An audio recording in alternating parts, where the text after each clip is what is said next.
بسم اللہ الرحمن الرحیم۔ کروڑ درود و سلام نبی پاک صلی اللہ علیہ وآلہ وسلم کی ذات اقدس پر۔ شاہ جنفو دیکھنے والے تمام دوست احباب کو السلام علیکم ورحمۃ اللہ وبرکاتہ۔ روزانہ سبق آموز اور سچے واقعات سننے کے لیے اس چینل کو سبسکرائب کریں۔ 15 گناہ جن کے ارتکاب سے اللہ شکلیں بگاڑ دیتے ہیں۔ محترم ناظرین، آج ہم جس نازک دور سے گزر رہے ہیں اس میں ہر شخص نفسا نفسی کا شکار نظر آتا ہے، اور جتنی فکر ہمیں دنیا سمیٹنے کی ہے اتنا ہی دور ہم دینی تعلیمات سے ہوتے جا رہے ہیں۔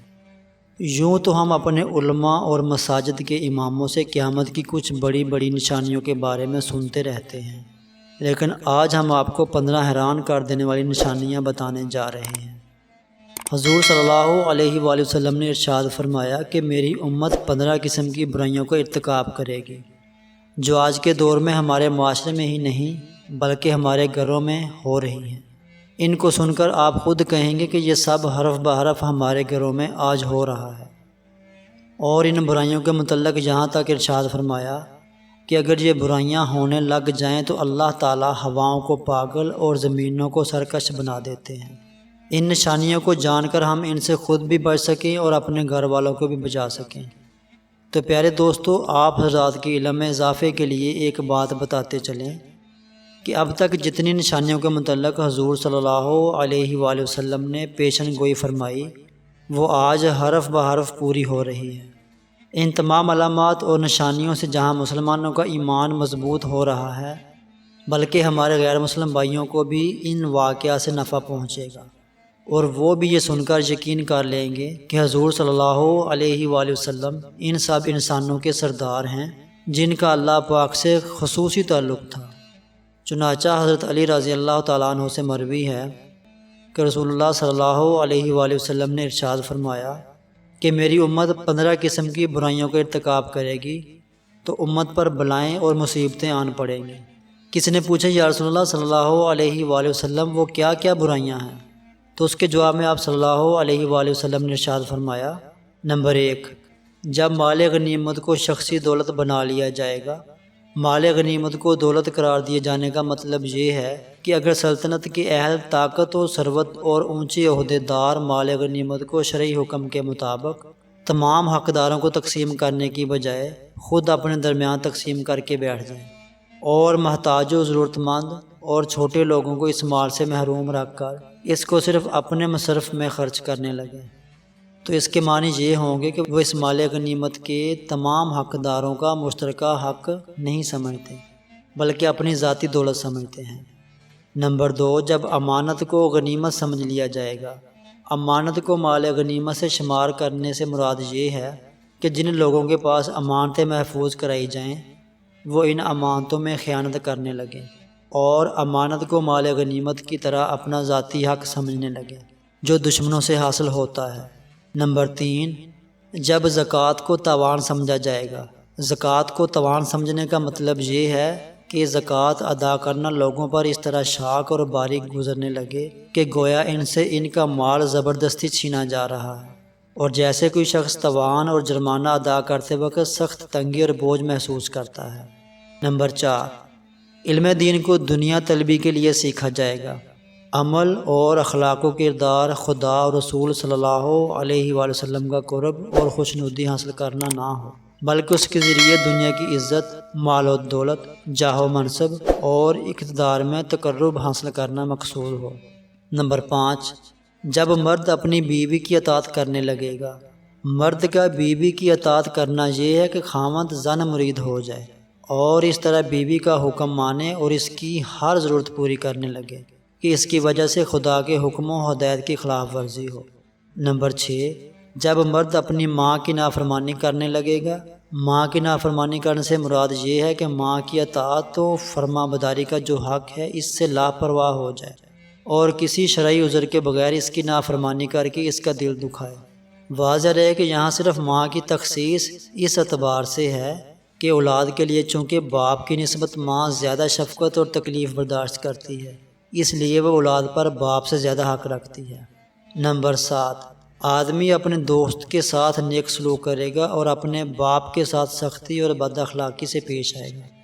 دوستوں کو قریب اور باپ کو دور کرنے کا مطلب یہ ہے کہ اپنا وقت باپ کی خدمت میں حاضر رہنے اور اس کے ساتھ اٹھنے بیٹھنے اور اس کی دیکھ بھال میں صرف کرنے کی بجائے دوستوں کے ساتھ مجلس بازی کرنے، ان کے ساتھ گپ شپ کرنے اور سیر و تفریح میں صرف کرے، اور اپنے معمولات و حرکات سے ایسا ظاہر کرے کہ اس کو باپ سے زیادہ دوستوں کے ساتھ محبت اور لگاؤ ہے۔ نمبر 8، مسجد میں شور و غل ہونے لگے گا۔ مسجد میں شور و غل کرنے سے مراد یہ ہے کہ مسجدوں میں زور زور سے باتیں کی جائیں، چیخ و پکار کے ذریعے مسجد کے سکون میں خلل ڈالا جائے اور اس کے ادب و احترام سے لاپرواہی برتی جائے۔ نمبر 9، جب قبیلے کا سردار ان کا بدترین شخص بن جائے گا۔